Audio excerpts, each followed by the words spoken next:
Autre secteur économique qui compte dans notre région, l'aéronautique, et c'est le thème de notre rubrique du mercredi, avec aujourd'hui Mapaero dans notre radar. Mapaero est spécialisée dans la peinture avion et basée à Pamiers. Elle vient d'investir 2 millions d'euros dans un nouveau bâtiment, preuve de sa très bonne santé. Thierry Saint-Tous et Jean-Pierre Douns.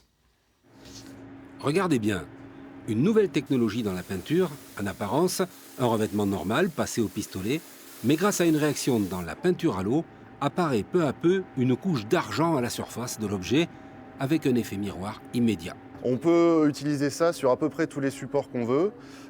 Souvent, ce que nous faisons avant, c'est qu'on vient déposer un vernis de base pour venir bien lisser la surface et avoir une surface qui soit très brillante, qui va donner une meilleure réflectivité à notre argent. Mapaero innove depuis 26 ans.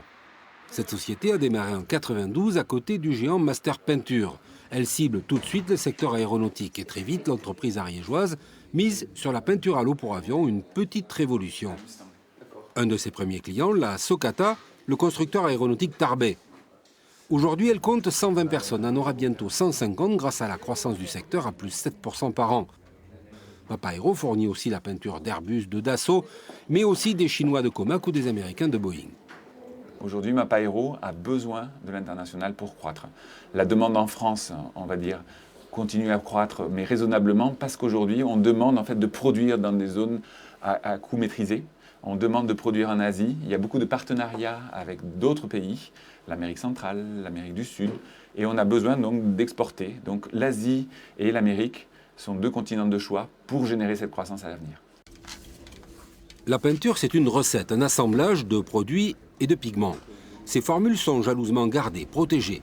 Il en va pour la chimie comme pour d'autres industries. La croissance et donc l'emploi passent par la recherche et l'innovation.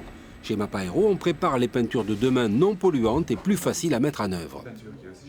On est passé par exemple dans les années 70 de peinture solvantée, aujourd'hui de peinture à l'eau, et il y aura de moins en moins de produits dangereux dans les peintures en général. Dans l'aéronautique, dans l'avion, on est passé d'un avion métallique à un avion en composite, et il y aura d'autres générations de matériaux qui interviendront, donc des nouveaux revêtements pour adhérer à ces revêtements.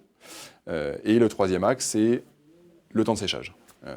Aujourd'hui, il faut livrer plus d'avions, et donc il faut les livrer le plus vite possible. Mapaero conservera son savoir-faire à Pamiers et produira dans ses usines les formules de base qui ensuite partiront dans d'autres pays pour être assemblées. L'entreprise devrait créer 4 à 6 emplois par an sur les 5 ans à venir.